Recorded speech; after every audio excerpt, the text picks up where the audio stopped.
साथियों नमस्कार। त्रिस्तरीय पंचायती राज के तहत पंचायत निर्वाचन 2022 के संबंध में मध्य प्रदेश राज्य निर्वाचन आयोग द्वारा 30 मई 2022 को एक विशेष पत्र जारी किया गया है, जिसके माध्यम में बताया गया है कि यहाँ जो मतदान कर्मियों की नियुक्ति होगी किस तरह से होगी, आपकी टीम में कितने मतदान अधिकारी होंगे। तो चलिए हम इसमें जान लेते हैं कि इस बार जो परिवर्तन किया गया है वो मतदान दल में पीठासीन अधिकारी के साथ साथ 3 या 4 मतदान अधिकारी होंगे, यानी एक पीठासीन अधिकारी रहेगा, उसके साथ में 3 और 4 3 मतदान अधिकारियों की नियुक्ति सिर्फ उसी समय की जा सकती है जबकि जिले में कर्मचारियों की संख्या बहुत कम हो। तो जो जिले में कर्मचारियों की उपलब्धता है उसके आधार पर ही मतदान अधिकारी नियुक्त किए जाएंगे।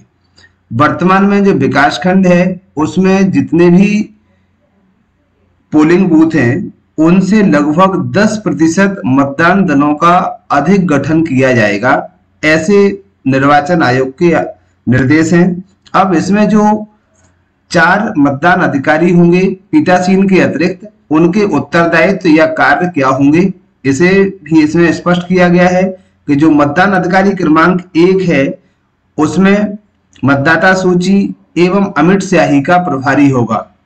इसके दायित्व वही होंगे जैसे कि पीठासीन अधिकारी के लिए मार्गदर्शिका के अध्याय 6 में वर्णित किए गए हैं।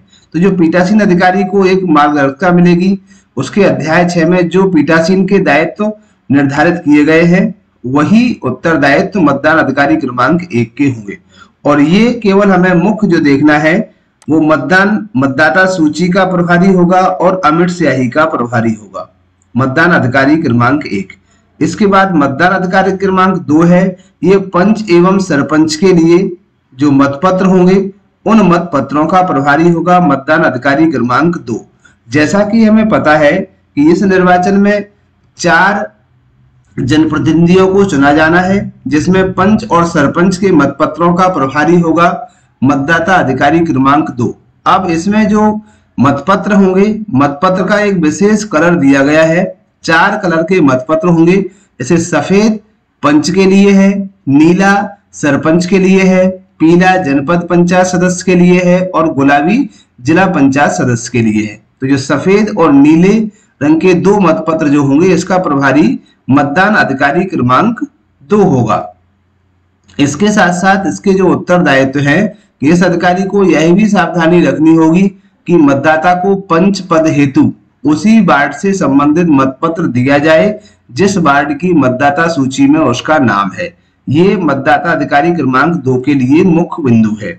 इसके साथ साथ यह अधिकारी मतदाता सूची में अंकित मतदाता का अनुक्रमांक पंच पद के लिए उसे दिए गए मतपत्र के प्रतिपर्ण पर दर्ज करेगा और प्रतिपर्ण पर मतदाता के हस्ताक्षर या अंगूठा का निशान लगाया जाएगा। इस बार चूंकि सभी जो 4 के चारों मतदान है वो बैलेट पेपर की सहायता से होना है, ईवीएम से नहीं हो रहा है, इसलिए मतदाता रजिस्टर इस बार आपको प्रदान नहीं किया जाएगा।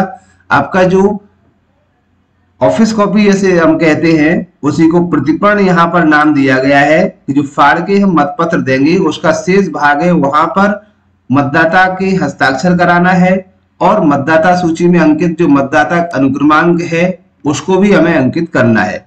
यही अधिकारी मतदाता को सरपंच पद के लिए मतपत्र देगा, प्रतिपर्ण पर मतदाता सूची के अनुसार उसका अनुक्रमांक पुनः दर्ज करेगा और प्रतिपर्ण पर मतदाता के हस्ताक्षर या अंगूठे का निशान लेगा।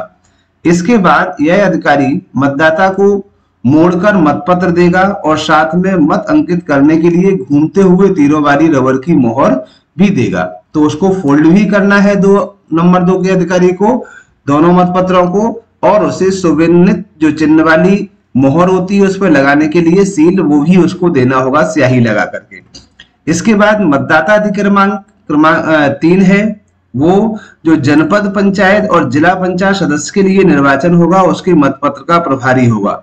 यानी 2 के लिए मतदान अधिकारी क्रमांक 2 और शेष 2 जनपद और जिला के लिए मतदान अधिकारी क्रमांक 3 उसका उत्तरदायी होगा। इनका जो कलर है वो मैंने बताया था कि जो जनपद पंचायत सदस्य के लिए पीले रंग का मतपत्र होगा और जिला पंचायत सदस्य के लिए गुलाबी रंग का मतपत्र होगा।